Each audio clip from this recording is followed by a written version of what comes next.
Bonjour à tous, bienvenue sur AZMT. Je passe au tutoriel numéro 10 de cette série des armatures dans Blender. Et donc on m'a demandé récemment de faire une démo sur les bendy bones, c'est-à-dire les os courbés. Et je vais vous expliquer comment j'ai fait ça avant de passer à l'animation du dinosaure, hein, puisqu'on a fait un petit dino. J'ai fait un petit dino robot. Je suis en train de travailler sur l'animation de manière à faire un tuto qui soit facile à comprendre et voilà, donc ça demande un petit peu de temps quand même. Donc je la ferai après celle-là. Et pour l'instant, je vais vous expliquer comment vous pouvez faire donc un os courbe.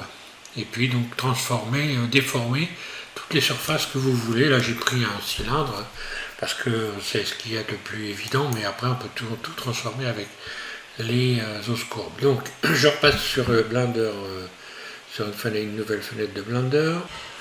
Voilà, on est sur Blender 2.83 et donc la première chose à faire c'est d'ajouter un os. Hein, donc vous allez dans armature, ajouter armature, puis on clique sur Tab pour emmener notre os en mode Edit. On sélectionne l'os, on va le séparer en trois parties. Donc je vais dans armature, subdiviser. Ici j'ai cette petite fenêtre qui vient de s'ouvrir et là je vais cliquer sur 2. Donc je me retrouve ici avec en fait une série de 3 os. Je sélectionne celui du milieu, donc un clic droit, je suis toujours en mode Edit et je vais faire surface. J'agrandis la surface de manière à avoir ici en haut un petit os et ici en bas un petit os également. Ensuite, je vais passer dans le mode, je vais passer dans le, pardon, je sélectionne mon os et je vais passer ici dans le mode pose. Dans le mode pose, je vais transformer donc mon os ici, je vais aller ici, cliquer sur le petit personnage ici, et je vais aller dans affichage 3D. Et là, on va modifier l'affichage, vous allez chercher B-Bone. Là, B-Bone, ça vous donne cet aspect-là, donc maintenant, si je fais ça, si je les bouge, voilà ce que ça donne. Hein. Et ce B-Bone, on va donc faire en sorte de voir le nom de toutes les pièces ici. Hein. Alors dans certains tutos en anglais, vous verrez, ils renomment la base, le centre et puis la tête. Voilà. Moi je ne renomme pas, hein, ça sert strictement à rien du tout. C'est une perte de temps, donc vous faites ce que vous voulez après, mais c'est mon avis. Hein. Je vais en même temps donc profiter pour cliquer directement sur ici en avant, de manière à ce que quand je vais ajouter un objet, les os passent, on puisse les voir. C'est le rayon X en fait, hein, des anciennes versions de Blender, pour pouvoir voir les os à travers les objets. Alors ensuite, une fois qu'on a fait ça, on sélectionne le centre ici, hein, voilà, on a la tête, le centre, etc. On va sélectionner le centre et le centre, on va le subdiviser à partir du mode pose. Donc pour pouvoir faire ça, on clique sur le nonos ici et ici vous avez donc os bendy, voilà, donc os courbe. Vous ouvrez cette fenêtre et vous allez juste ici modifier le nombre de segments. Donc là, vous allez pouvoir ajouter des segments en cliquant dessus, ici, à droite, hein, ou alors modifier cette valeur. Et on voit que j'ai rajouté des segments. Donc toujours, attention, dans le mode pause surtout. Dans le mode pause, j'ai rajouté des segments. Ce qui fait que maintenant, si j'attrape ici, si j'attrape la tête, et que je la bouge, eh bien, l'os se courbe. Alors le problème, c'est que l'os se courbe, sauf que là, il ne se courbe pas correctement partout. Donc ce que vous faites, vous revenez dans le mode Edit, vous sélectionnez la tête ici et vous allez supprimer le lien de parenté en faisant Alt P, supprimer parenté. Donc là, à partir de là, j'ai cet os-là, cette partie de l'os ici qui est détachée du reste. Ensuite, je vais retourner dans le mode pose. Donc là, ma tête d'os est sélectionnée. Je sélectionne Shift, là, ici, l'os courbe, donc l'os qui a été découpé en petits morceaux. Et je vais faire Shift, CTRL, C. Et là, on sélectionne étirer vers. Ce qui fait que maintenant, lorsque je vais attraper la tête ici, que je fais une rotation, pardon. Pourquoi on fait ça? Qu'est-ce que j'ai fait que j'ai oublié de faire? Shift, CTRL, C, étirer vers, rotation, oh. Oui, non, tout va bien, je suis bête. En fait, voilà, donc maintenant, si j'attrape les têtes d'os, voilà, je peux les bouger comme ça, mais par contre, si je fais une rotation, on voit qu'il ne se passe rien. Et si j'attrape celui-là, que je fais une rotation, je vais avoir une déformation en même temps du reste de l'ensemble des os.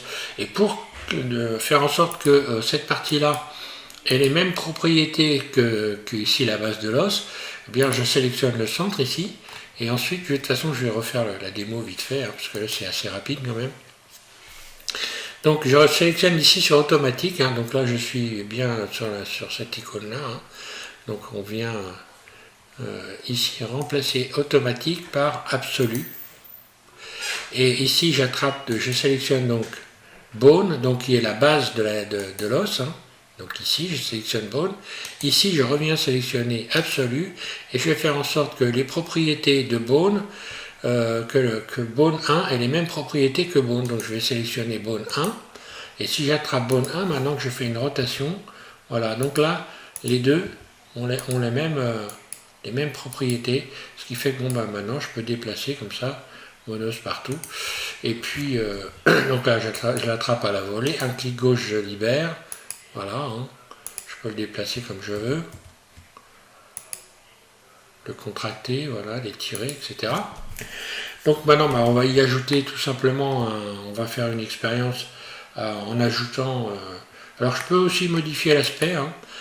Ici, par exemple, ici on peut, entrée de courbe, ici on peut modifier. Donc on voit que là, on va pouvoir utiliser éventuellement les images clés, hein, pour pouvoir créer des déformations sur des objets.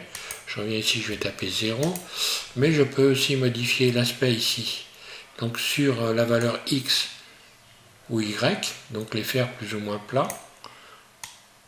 Voilà. Donc on peut très bien, par exemple, animer un simple plan quadrillé, hein, ou une grille, voilà, on peut animer une grille, pareil avec ça. Hein. On peut également modifier les surfaces sur X, par exemple SX ici, hein, je peux modifier tout ça. Voilà, je reviens en arrière, CTRL Z. Et donc l'objet qui va être lié à cette déformation prendra la déformation aussi. Donc je reviens donc maintenant dans le mode objet. Je me remets en vue 1 et je vais ajouter un cylindre. C'est ce qu'on voit de manière classique sur plein de tutos. Hein, voilà. Surface, je vais adapter. Donc là, on voit bien que l'os, je le vois. Hein. J'ai Z, SZ, surface, SZ. Là. Voilà, je vais laisser ça comme ça. Donc mon cylindre, je l'emmène en mode edit et je vais faire CTRL R pour rajouter plein de rayons de manière à le découper. Voilà. Ensuite, bah, comme on a fait dans les débuts, hein, on va lier donc l'os au cylindre. Donc je sélectionne le cylindre, puis Shift en continu, un clic droit sur l'os, hein, et puis maintenant CTRL P avec poids automatique. Là, avec poids automatique, un clic droit dans la scène, je sélectionne l'os et je vais l'emmener ici en mode pause. Là. Voilà. Donc maintenant, si j'attrape ça, on voit que voilà ce qui se passe. Je vais me remettre en vue 1. On voit bien ce qui se passe. Donc on peut déformer tout ce qu'on veut. Hein. Voilà, je vais cliquer sur cette icône, voilà, de manière à bien voir ce qui se passe. Donc là, je n'ai pas subdivisé le cylindre, j'aurais pu le subdiviser. Hein. On peut donc avoir quelque chose de plus lisse. Donc là, je suis dans le mode workbench. Ici, hein, moi, pour l'instant, je reste dans ce mode-là. Régulièrement, je vais aller me mettre en aléatoire. Et puis, on va se mettre voilà, en mode ici. Ici, je vais aller sélectionner du brillant. Et puis, je vais l'adoucir en mode objet, lisser. Hop, je sélectionne objet, lisser, voilà. Ici, je vais aller donc dans les normales. Bon, je vais vite, ça c'est des choses que, voilà, hein, normalement... Voilà, donc je vais pouvoir revenir dans le mode pause en sélectionnant mon nanos. Alors les nanos, on peut les sélectionner à partir de là. Hein.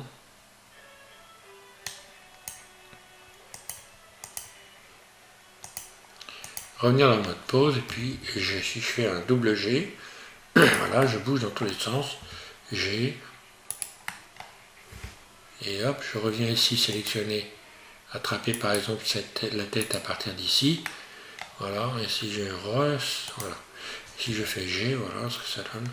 Et pour si je voulais l'animer, donc j'ai plusieurs solutions. Si je veux faire bouger mon asticot en quelque sorte, hein, j'ai plusieurs solutions. Je vais me remettre en vue 1 ici par exemple. Ici j'enclenche l'enregistrement. Voilà. Voilà, j'attrape ici la poignée transformation. Un clic gauche sur la tête de l'os ici. Puis par exemple je vais, je pourrais enclencher la lecture et puis faire double G. Puis on voit plein de clés qui sont en train de se positionner. Voilà. Là ça va refaire la lecture et ça renvoie l'animation que j'ai faite. Hein, où je peux donc faire élément par élément. Donc je mets ici sélectionner, faire X dans cette fenêtre dans la timeline. Je fais X, supprimer les clés. Voilà, je reviens en arrière. D'ailleurs, j'aurais dû le faire avant. CTRL Z, je reviens en arrière ici au point de départ. X, supprimer les clés. Voilà, comme ça. Et puis autrement, je peux parfaitement faire ici, engager une image clé. Puis par exemple, j'en sais rien, moi. Ouais, je vais faire une déformation comme ça.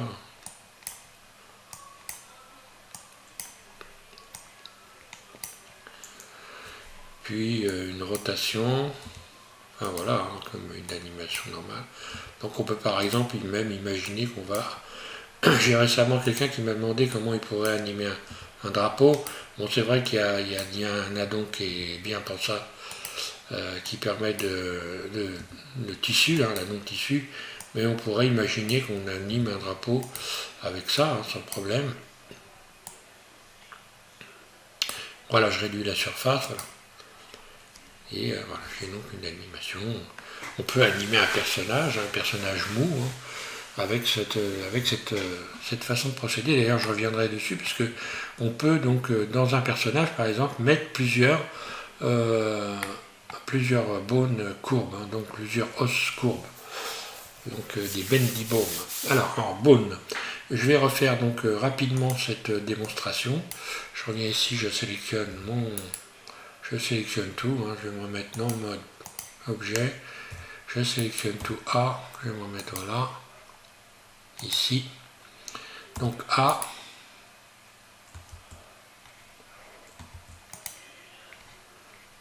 et hop, on va aller rechercher la grille, donc Shift X, supprimer, je recommence, Shift S, je remets mon curseur au centre du monde, hein, vers origine, vue 1, donc en vue de face. Ici je vais refermer, replier la timeline, la ligne d'image, et puis donc de temps, et puis rajouter un os. J'ai ajouté un os, armature. Cette armature, vous l'amenez en mode edit, vous faites, vous cliquez sur tab. Vous sélectionnez l'os, un clic droit sur l'os, et puis vous allez donc dans armature, subdiviser. Un clic gauche sur subdiviser. Cette fenêtre s'ouvre, on va donc cliquer sur la petite flèche qui est à droite ici. Sélectionner un clic droit l'os du milieu, faire une surface S, agrandir l'os du milieu. Puis on va passer dans le mode pause. Et dans le mode pause, j'ai cliqué sur Tab, pause ici, ok. Ensuite, ici, on va aller sélectionner en cliquant sur cette icône personnage qui a l'air de courir, à la place de octéadrique ici. Je clique dessus et je vais chercher Bibone. Là, je me retrouve avec cette configuration là. Donc là, si j'attrape les têtes d'os, voilà ce qui se passe avec celle-là, et voilà ce qui se passe avec celle-là. Donc je sélectionne donc celle du milieu, et je vais là la découper en petits morceaux en cliquant ici sur l'icône os. Ici on a donc segment, on a bendy paume, donc si c'est fermé, vous l'ouvrez, os bendy, donc os courbe, voilà. Ensuite ici, vous modifiez le nombre de segments, donc là vous allez rajouter des segments, Vous en mettez autant que vous voulez, hein, tout dépend ce qu'on veut comme courbe. Si on veut une belle courbe, on en met beaucoup, mais il faudra aussi beaucoup subdiviser l'objet qui va donc être modifié par cet ensemble-là. Alors, voilà. Une fois que j'ai fait ça, je vais pouvoir retourner dans le mode Edit. Donc je clique sur Tab, je sélectionne ici la tête de l'os ici, et je vais faire Alt P pour supprimer la parenté. Je supprime la parenté ici. Donc là, ma tête d'os elle est complètement voilà. L'autre non, celle-là c'est bon, mais celle-là elle est donc elle n'est plus reliée à l'ensemble. Je repasse dans le mode pause, puis Shift en continu, je fais un clic droit sur les os, les morceaux d'os. Puis je vais faire Shift C, Shift CTRL C pour ouvrir cette liste et cliquer sur étirer vers. Voilà. À partir de là, lorsque j'attrape maintenant donc dans le mode Edit les têtes d'os en quelque sorte, et je peux les déplacer l'ensemble. Donc là, si je fais une rotation sur celui-là, il ne se passe rien. Si je fais une rotation sur celui-là, il se passe quelque chose. Donc pour avoir les mêmes propriétés, pour que cet os-là ait les mêmes propriétés que celui d'en bas, donc là je pourrais mettre également, aller rechercher ici, cliquer sur les noms, hein, là, pour avoir le nom des os éventuellement, que vous renommez ou pas, vous faites comme vous voulez. Donc je retourne ici, voilà. Donc dans cette fenêtre là, donc en cliquant sur le os là, puis ici, à la place d'automatique, vous mettez absolu. Là, vous allez chercher l'os, donc qui a les propriétés que vous voulez de distribuer à un autre os, voilà, ici. Et l'autre os, ça sera donc absolu, une fois de plus. Et l'autre os, ce sera l'os numéro, le bone 1. Voilà. Maintenant, le bone 1, R, il a les mêmes propriétés que bone, qui est la base de l'os, hein, la tête de l'os, le corps de l'os, etc. Donc on peut, faut se rappeler que on peut attribuer donc n'importe quoi. Hein. Je pourrais mettre, j'en sais rien, moi tiens, je vais mettre n'importe quoi, mais bon, ça ne donnera rien de terrible forcément, mais je vais rajouter ici, je vais en rajouter en mode objet, ajouter, allez, un truc complètement un peu débile, allez, notre singe ici, voilà, je sélectionne donc ici l'os, puis je vais faire CTRL P, voilà, avec poids automatique. Ok, les os, je vais faire en sorte qu'on puisse les voir à travers. Et ici, donc je clique sur en avant, voilà, on les voit ici. Hein. Puis on va voir ce que ça donne. Je fais un clic droit dans la scène, je repasse dans le mode pause, et puis voilà. Voilà, donc voilà, je déforme tout comme ça. Et si je sélectionne ça, ben, je pourrais par exemple éventuellement aller ici. Bon, il faut s'entraîner, aller chercher les courbes, modifier les courbes.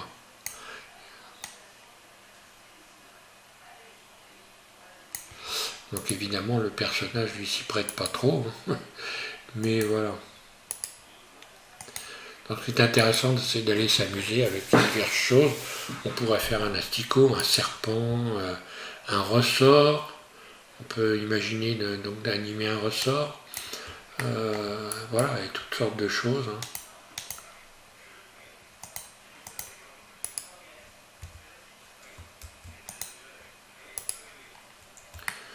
Et là, je peux revenir, si je reviens ici dans le mode pause, normalement, je devrais pouvoir ici retourner en arrière, annuler toute transformation, je sélectionne tout d'abord, puis annuler toute transformation, normalement ça devrait, voilà, revenir à 0, et voilà, c'est bon. Ça, c'est une chose qu'il ne faut pas oublier quand on a fait une animation. Hein. Voilà, pour ce qui est donc des os courbes. Donc prochain tuto, je reviens sur l'animation du petit dinosaure robot. Je vais vous le faire voir. J'ai commencé à animer, hein, mais je cherche des solutions pour avoir quelque chose de vraiment bien facile à comprendre, quoi, hein. Voilà, donc le robot animé, là, il n'est pas complètement... j'ai pas ressoudé tous les os, enfin voilà. Pour l'instant, je suis un peu dans le... Je m'amuse un petit peu pour essayer de trouver vraiment des solutions sympas pour pouvoir faire ça correctement. Voilà, donc je vous remercie tous de suivre SVM6 et puis je vous invite à regarder le prochain tuto. On va commencer à retravailler sur l'animation donc du petit dinosaure. Voilà, merci à tous.